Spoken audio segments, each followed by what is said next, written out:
Today's जी के programme में आपका स्वागत है। सबसे पहले अभ्यास प्रश्न देखेंगे। नेशनल हैंडलूम डे कब मनाया जाता है? 6 अगस्त, 8 अगस्त, 7 अगस्त या फिर 9 अगस्त? सही जवाब है इसका ऑप्शन सी, 7 अगस्त। राष्ट्रीय हथकरघा दिवस प्रत्येक वर्ष 7 अगस्त को मनाया जाता है। इस वर्ष राष्ट्रीय हथकरघा दिवस का 6ठा संस्करण वर्चुअल रूप से मनाया गया। यह दिन हथकरघा समुदाय को सम्मानित करने और भारत के सामाजिक आर्थिक विकास के लिए उनके योगदान को स्वीकार करने के लिए मनाया जाता है। हथकरघा क्षेत्र भारत की सांस्कृतिक विरासत के प्रमुख प्रतीकों में से एक है। इस दिवस का उद्देश्य हथकरघा धरोहर की रक्षा करना और इस क्षेत्र में श्रमिकों को सशक्त बनाना है। तो इस तरह सही उत्तर है ऑप्शन सी। हमारे वीडियो अंग्रेजी में देखने के लिए फॉलो करें हमारा ही दूसरा यूट्यूब चैनल दृष्टि IAS इंग्लिश। आज के सेशन का पहला सवाल लेते हैं। इस वर्ष भारत छोड़ो आंदोलन की कौन सी वर्षगांठ मनाई जा रही है? 75वीं, 76वीं, 77वीं या फिर 78वीं? सही जवाब है इसका ऑप्शन डी, 78वीं। इस वर्ष भारत छोड़ो आंदोलन की 78वीं वर्षगांठ मनाई जा रही है। 1942 में इसी दिन महात्मा गांधी ने अंग्रेजों को भारत से बाहर करने के लिए करो या मरो का नारा दिया था। भारत छोड़ो आंदोलन भारतीय स्वाधीनता आंदोलन के इतिहास की एक महत्वपूर्ण घटना थी। इस आंदोलन का मकसद भारत में ब्रिटिश राज को समाप्त करना था। इस आंदोलन का लक्ष्य गांधी जी द्वारा अंग्रेजों को विचार विमर्श के लिए सहमत करवाना था। तो इस तरह इस प्रश्न का सही जवाब है ऑप्शन डी। अगला सवाल है, दिल्ली सरकार द्वारा घोषित इलेक्ट्रिक वाहन नीति के अंतर्गत इलेक्ट्रिक कारों की खरीद के लिए कितने लाख रुपए तक की प्रोत्साहन राशि देने की बात कही गई है? ऑप्शंस हैं 1.5 लाख, 2 लाख, 2.5 लाख या फिर 3 लाख। सही जवाब है इसका ऑप्शन ए, 1.5 लाख। हाल ही में दिल्ली सरकार ने नई इलेक्ट्रिक वाहन नीति लाने की घोषणा की है। इसके अंतर्गत दिल्ली सरकार ने इलेक्ट्रिक कारों की खरीद के लिए 1.5 लाख तक की प्रोत्साहन राशि देने की बात कही है। वहीं टू व्हीलर्स, ऑटो, रिक्शा और मालवाहक वाहनों पर 30,000 रुपए तक की प्रोत्साहन राशि दी जाएगी। अपनी घोषणा में दिल्ली सरकार ने इलेक्ट्रिक वाणिज्यिक वाहनों की खरीद के लिए कम ब्याज पर ऋण देने की भी बात कही। सरकार ने यह कदम दिल्ली में प्रदूषण के बढ़ते स्तर को कम करने के लिए उठाया है। तो इस तरह इस प्रश्न का सही जवाब है ऑप्शन ए। अगला सवाल है, निम्नलिखित में से किस राज्य ने औद्योगिक नीति 2020 की घोषणा की है? महाराष्ट्र, केरल, गुजरात या फिर असम? सही जवाब है इसका ऑप्शन सी, गुजरात। हाल ही में गुजरात ने औद्योगिक नीति 2020 की घोषणा की। नई नीति से उद्योगपतियों को सरकारी भूमि को पट्टे पर देने में मदद मिलेगी। नीति निजी औद्योगिक पार्कों को प्रोत्साहन देगी। गुजरात सरकार ने कहा कि इस नीति के द्वारा चीन से कोविड-19 महामारी के कारण स्थानांतरित होने वाली इकाइयों को पुनर्वास प्रोत्साहन भी प्राप्त होगा। इस नीति के अंतर्गत MSME के लिए पूंजीगत सब्सिडी और ब्याज सब्सिडी की घोषणा भी की गई है। तो इस तरह इस प्रश्न का सही जवाब है ऑप्शन सी। अगला सवाल है, हाल ही में केंद्र सरकार किस केंद्र शासित प्रदेश में पनडुब्बी केबल कनेक्टिविटी का उद्घाटन करने जा रही है? अंडमान और निकोबार द्वीप समूह, लक्षद्वीप, दमन एवं दीव, पुदुचेरी? सही जवाब है इसका ऑप्शन ए, अंडमान और निकोबार द्वीप समूह। प्रधानमंत्री नरेंद्र मोदी अंडमान और निकोबार द्वीप समूह के लिए पनडुब्बी केबल कनेक्टिविटी का उद्घाटन करेंगे। यह सेवा अंडमान और निकोबार द्वीप समूह के लिए हाई स्पीड ब्रॉडबैंड कनेक्टिविटी प्रदान करेगी। इस परियोजना के तहत लगभग 1224 करोड़ रुपए की लागत से लगभग 2300 किलोमीटर में सबमरीन ऑप्टिकल फाइबर केबल बिछाई गई है। यह कनेक्टिविटी भारत के अन्य हिस्सों के समान ही अंडमान और निकोबार द्वीप समूह में भी तेजी से मोबाइल और लैंडलाइन दूरसंचार सेवाओं के वितरण को सक्षम बनाएगी। तो इस तरह इस प्रश्न का सही जवाब है ऑप्शन ए। अगला सवाल है, निम्नलिखित में से किसने कोविड-19 महामारी के कारण तनाव में कर्ज लेने वाले उधारकर्ताओं के लिए ऋण पुनर्गठन योजना को मंजूरी दे दी है? सेबी, भारतीय रिजर्व बैंक, नीति आयोग या फिर SBI? सही जवाब है इसका ऑप्शन बी, RBI। हाल ही में संपन्न हुई मौद्रिक नीति समीक्षा में भारतीय रिजर्व बैंक ने स्ट्रेस्ड उधारकर्ताओं के लिए ऋण पुनर्गठन योजना को मंजूरी दी है।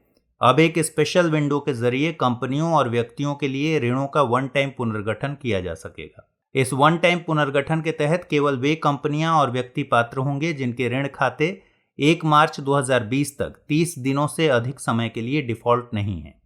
यह पहल खास तौर पर कोविड-19 महामारी से प्रभावित लोगों को राहत प्रदान करेगी। तो इस तरह इस प्रश्न का सही जवाब हुआ ऑप्शन बी।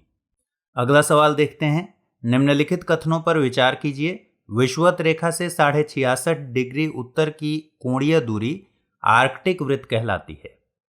दूसरा कथन है, यह वृत्त कनाडा के ग्रेट बेयर झील से होकर गुजरता है। उपरोक्त में से कौन सा या से कथन सही है या हैं? केवल एक, केवल दो, एक और दो दोनों, न तो एक और नहीं दो। और सही जवाब है इसका ऑप्शन सी, यानी दोनों कथन सही हैं। विषुवत रेखा से 66.5 डिग्री उत्तर की कोणीय दूरी आर्कटिक वृत्त के रूप में जानी जाती है। आर्कटिक वृत्त आर्कटिक महासागर, कनाडा, ग्रीनलैंड, रूस, यूएसए, नॉर्वे, स्वीडन और फिनलैंड से होकर गुजरता है। यह वृत्त कनाडा के ग्रेट बियर झील से होकर गुजरता है। आर्कटिक वृत्त के क्षेत्रों पर सूर्य की किरणें तिरछी पड़ती हैं, इसलिए यहाँ की जलवायु अत्यधिक ठंडी रहती है। तो इस तरह इस प्रश्न का सही जवाब है ऑप्शन सी। अगला सवाल है, जब किसी महीने में 2 पूर्णिमाएं हों तो दूसरी पूर्णिमा वाले चांद को निम्नलिखित में से क्या कहा जाता है? Super moon, blue moon, blood moon या फिर चंद्र ग्रहण? सही उत्तर है इसका ब्लू मून। जब किसी महीने में 2 पूर्णिमाएं हों तो दूसरी पूर्णिमा वाले चांद को ब्लू मून कहा जाता है। जब किसी वर्ष में 2 या 2 से अधिक महीनों में ब्लू मून की घटना देखी जाती है तो उसे ब्लू मून ईयर कहा जाता है। सुपर मून वो स्थिति है जिसमें चंद्रमा पृथ्वी के सबसे नजदीक होता है।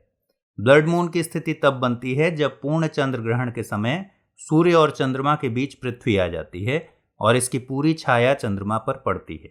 तो इस स्थिति में चंद्रमा लाल रंग का दिखाई देता है। तो इस तरह इस प्रश्न का सही जवाब है ऑप्शन बी। अगला सवाल है, निम्नलिखित कथनों पर विचार कीजिए। समुद्री जलस्तर के ऊपर उठने को भाटा जबकि नीचे गिरने को ज्वार की स्थिति कहा जाता है। समुद्री सतह पर आने वाले ज्वार को सूर्य के आकर्षण बल की अपेक्षा चंद्रमा का आकर्षण बल अधिक प्रभावित करता है। उपरोक्त में से कौन सा या से कथन सही नहीं है या है? केवल एक, केवल दो, एक और दो दोनों, न तो एक और नहीं दो। सही जवाब है इसका ऑप्शन ए, केवल एक। समुद्री सतह पर ज्वार और भाटा की उत्पत्ति सूर्य और चंद्रमा के आकर्षण बल तथा पृथ्वी के गुरुत्वाकर्षण बल और अपकेंद्रीय बल के प्रभाव से होती है।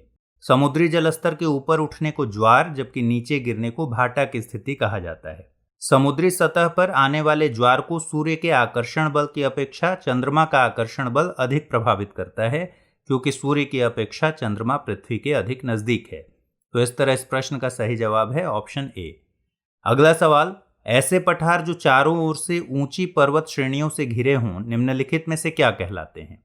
गिरिपदीय पठार, अंतरा पर्वतीय पठार, महाद्वीपीय पठार या फिर मैदानी पठार? सही जवाब है इसका ऑप्शन बी, अंतरा पर्वतीय पठार। चारों ओर से ऊंची पर्वत श्रेणियों से घिरे पठारों को अंतरा पर्वतीय पठार कहते हैं, जैसे तिब्बत का पठार हो गया, बोलीविया का पठार इत्यादि।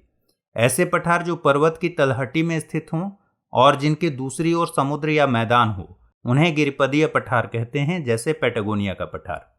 धरातल के विस्तृत भूभाग के ऊपर उठने से बने पठार महाद्वीपीय पठार कहलाते हैं। इन पठारों को शील्ड भी कहते हैं। महाद्वीपीय पठार के उदाहरणों में भारत का प्रायद्वीपीय पठार और कैनेडियन शील्ड शामिल हैं। तो इस तरह इस प्रश्न का सही जवाब है ऑप्शन बी। अगला सवाल है, ब्रह्मपुत्र नदी से संबंधित निम्नलिखित कथनों पर विचार कीजिए। यह नदी हिमालय के उत्तर में स्थित कैलाश श्रेणी के चेमायुंगडुंग ग्लेशियर से निकलती है। इसे तिब्बत में सांगपो के नाम से भी जाना जाता है। उपरोक्त में से कौन सा या से कथन सही है या है? केवल एक, केवल दो, एक और दो दोनों, न तो एक और नहीं दो। सही जवाब है इसका ऑप्शन सी, एक और दो दोनों। ब्रह्मपुत्र नदी हिमालय के उत्तर में स्थित मानसरोवर झील के पास कैलाश श्रेणी के चेमायुंगडुंग ग्लेशियर से निकलती है। तिब्बत में इसे सांगपो नदी के नाम से जाना जाता है। यह नदी तिब्बत में पूर्व की ओर प्रवाहित होते हुए यांग्याप दर्रे से दक्षिण दिशा में मुड़कर भारत में प्रवेश करती है, जहां इसको सियांग अथवा दिहांग नाम से जाना जाता है। इसमें दिबांग और लोहित नदी के मिलने के बाद यह नदी ब्रह्मपुत्र कहलाती है। तो इस तरह इस प्रश्न का सही जवाब हुआ ऑप्शन सी। आइए अब अभ्यास प्रश्न देख लेते हैं। निम्नलिखित में से किस खगोलीय पिंड के बाहरी वातावरण के वैश्विक चुंबकीय क्षेत्र को पहली बार मापा गया है? चंद्रमा, बृहस्पति, सूर्य या फिर पृथ्वी? तो इस अभ्यास प्रश्न का जवाब आप हमें कमेंट बॉक्स में दीजिए। अगले एपिसोड में इस सवाल के जवाब और अन्य सवालों के साथ फिर मिलेंगे। तब तक के लिए ख्याल रखिए। Good bye.